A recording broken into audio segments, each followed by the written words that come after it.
Victim coming out, victim coming out. The fire ground is dynamic. Priorities can change by the second. This series is about our first priority, life priority. We'll hear from the firefighters that have made a grab in live fire conditions, the decisions they made and the lessons they learned. Listen as they tell you about their experience, learn from their mistakes and their successes. Expect fire and expect victims. Expect the unexpected and plan accordingly. This is Life Priority.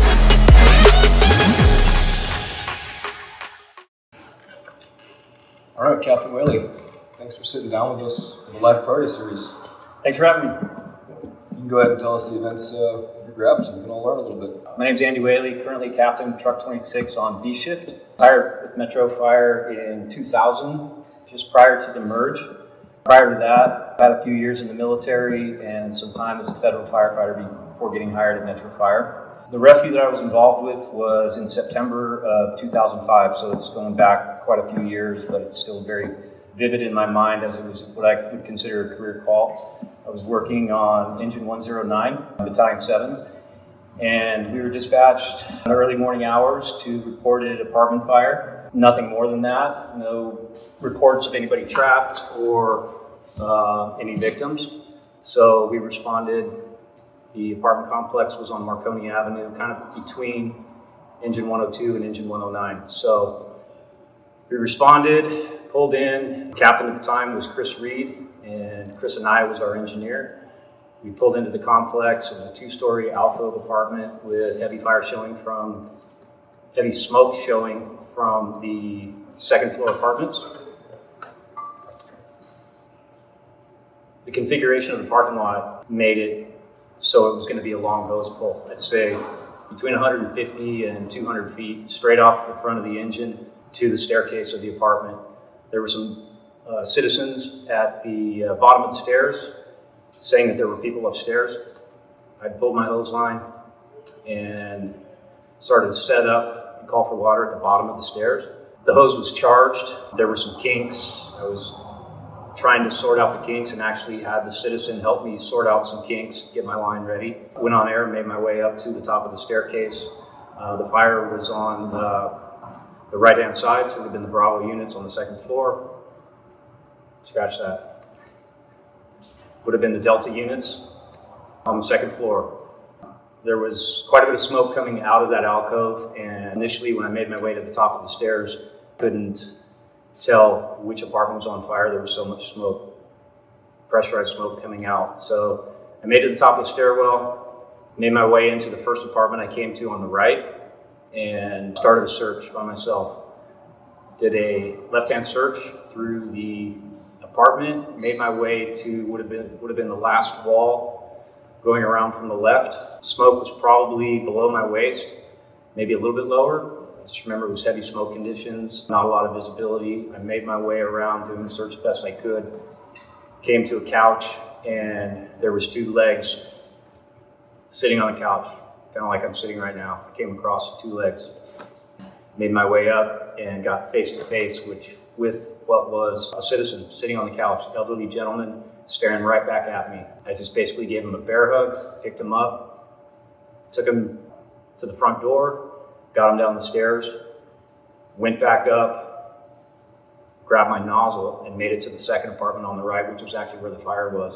When I got to the door of that fire, visibility was also probably waist level. I could see fire in the back bedroom. Turned out to be a single bedroom apartment with a back bedroom. As you walked in, it was kind of your typical one bedroom apartment. You go into the living area, there's a kitchen on the right, hallway with a bedroom on the left. I could see fire coming out of that bedroom into the kitchen. The kitchen was involved. The living room was involved. There was a lot of debris and furniture that was on fire as well. And in the middle of the floor, I could see a citizen laying, and I could hear him moaning, and he looked to be about at least 250 pounds. Still at the doorway, I opened my nozzle to try to get some water to get that heat knocked down. And the guy was basically wearing a garment, a diaper, if you will, with nothing else on. And I wanted to knock some of that heat off, so I went to open my nozzle and had very low water pressure. Solo to the point where I was actually using my nozzle kind of like this, trying to throw water into the fire to get some of the heat knocked out, and wasn't very successful with that. But being that I had a clear shot at him, I crawled in, made my way to him. He was about in the middle part of the bedroom. He was moaning, he was conscious, he was burning. His skin was obviously burned, and the first thing I thought of was, how am I going to get this guy out by myself? And I knew help was coming because we had engine 102 back in those days, and I could hear the sirens and I could hear some radio traffic, and I was hoping that help would be on the way. I made my way to the patient, and I remember I was able to turn him around. He was laying on the floor, turn him around head first to be pointed towards the front door. I was able to get under his leg, get his leg up on my shoulder, and my thought process was, I'm just going to push this guy out to the front door. I got him positioned, got him on the leg, started moving him, looked up, and all I remember seeing was the top of the red helmet crawling in the front door. My thought was, thank God, I've got some help to be able to get this guy out. And it ended up being the captain of Engine 102, Dave Smith, and with him was Paul Burke. So the three of us were able to, they started pulling him, I started pushing him, we got him to the doorway where we were met kind of by the cavalry truck 106, Captain Ogg and his crew, and there was about 5 or 6 people stuffed into that staircase and got him down. Firefighter Burke, firefighter Burke, now retired Captain Burke, was able to straighten out the hose line and get water on that fire, put the fire out. We got the guy transported to the hospital. So we had an AMR medic on scene, got both those patients to the hospital, and they both survived. That's kind of the story in a nutshell. All right. I didn't know we were going for a twofer, so that's good. Yeah, it was super. It was one of those things where I didn't expect it. You know, you never know what you're gonna find. It's like Forrest Gump said. But you know, it was that call. And I know it was a career call for me, as I said earlier. Talking to Captain Smith the next day, he let me know that was a career call for him. He had 25 plus years in the fire service, and he said that he let me know that those don't happen every day, which we all know they don't. But some of the stuff that I learned on that was, your reactions make a difference in people's lives. Training and, fundamentals of the job, which are really important. They kind of all played into account that day, at night. My hose pull was not perfect. Limited manpower, did what I could, and I used my resources, which happened to be a citizen that lived in that complex. I mean, I specifically remember telling that guy, hey, help me out here. Can you help me straighten this hose? And he did. He went to work. A lot of times you just ask people, tell them what you need. Whether it's a firefighter or somebody that's just there, he was able to help. But falling back to training, that's kind of what happened with me that day.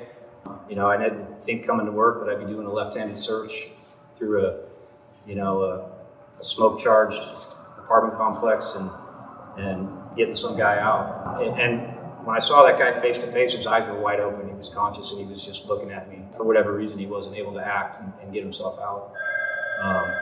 And then to go to the next apartment and see that guy, the method that I chose, that was the best I was going to be able to do, was I figured be able to push him. I'd done it in drills. We've done it across the apron floor in the academy, and it just kind of made sense. This is the best way. I'm going to be able to get this guy out and get him away from the heat. And I'd like to think I would have been able to do that. I did get him moving, but the help that came behind was absolutely huge in that, and we were able to get him out. So fundamentals of the job, search, hose deployment, just a lot of grit, and then we get the job done. So this is definitely the Longest length between a rescue for somebody to sit down and talk, and your memory is impeccable on this. You know, reflecting back to 17 years ago, what differences have you noticed within our culture? That's a good question. Well, one of the biggest differences is our staffing level. If that happened tonight in that same apartment, you wouldn't have engine 102 coming up on your heels. You know, we suffered closures over the years. You know, we can argue back and forth all day long about coverage. You know, we do less with more now, but on that night we needed more, and we had it. If engine 102 wasn't there, you know, it would have been the next arriving company, which probably would have been 106. You know, where that would have gone, who knows? You know, the delay would have been significant enough to where, you know, fire conditions would have changed. It's just one of those unknowns that we'll never be able to answer. As far as the culture goes, in a positive, our training has stepped up. Our level, I think, of engagement, that was a period of time when the generation, all those guys I named are all gone now. And some of them are really gone or have passed. But, you know, that was a generation that had a number of years on the job. You know, I was one of the new guys, and now our department is so young. And with that comes a lot of good things, motivation and training. You know, we train at a different level now with a lot of our new guys. And so I'm confident that if that call happened to one of the newer guys today, that the same results would happen. You know, I think we're an aggressive department. Operationally, I think we're really sound. I think we're more sound than we were 17 years ago. Some of the things have been lost over the years, but, you know, some of the things that we've gained are, I think, our soundness operationally as an agency. You know, that new blood in the last, 5-10 years, there's a lot of good things that come with that, a lot of motivation. I think the result probably would have been the same. It was just happened to be me that night. You know, relying on your surrounding companies is huge. Knowing that, help's coming is huge, because it's a team. It's a team job, And if you think it's not, then you're wrong. I'm here to tell you you're wrong. We can't do these things by ourselves. And those calls come in, sometimes once in a career. I've been involved in some other interesting things. We've been able to save some people over the years, as a lot of guys in our agency have. But, for me, that was the one that came around pretty early that, like I said, I remember it like it was yesterday. I hold that pretty high in my career achievements as far as, really being able to make a difference. That's why we all sign up, sign up to go to the fires. For me, that was a highlight in my career that I'll never forget. Just trying to think if there's any other lessons learned as you reflect.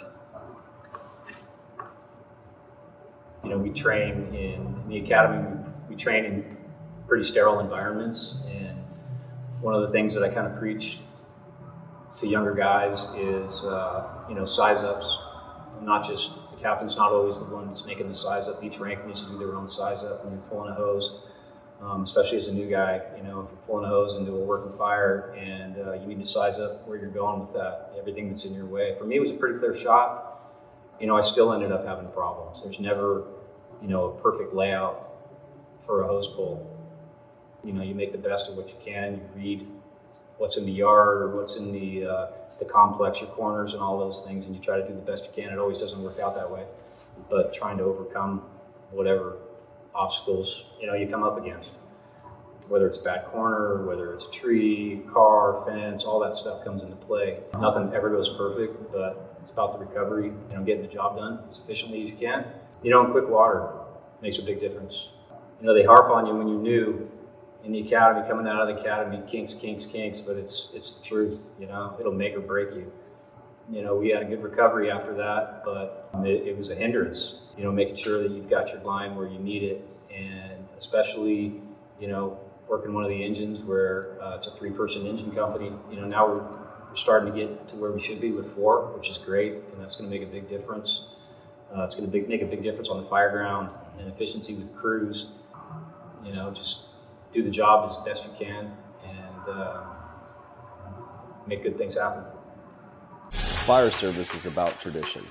One of our traditions is about passing on our experiences and our lessons learned. When we do this, The story doesn't focus on the individual, but the team and the outcome. These lessons are shared so that you can better serve the public and your fellow firefighters. If you have a rescue and you're hesitant to tell your story, remember, the lessons you share may help save someone else's life or your own. Share your story by contacting us at lifepriority@metrofire.ca.gov.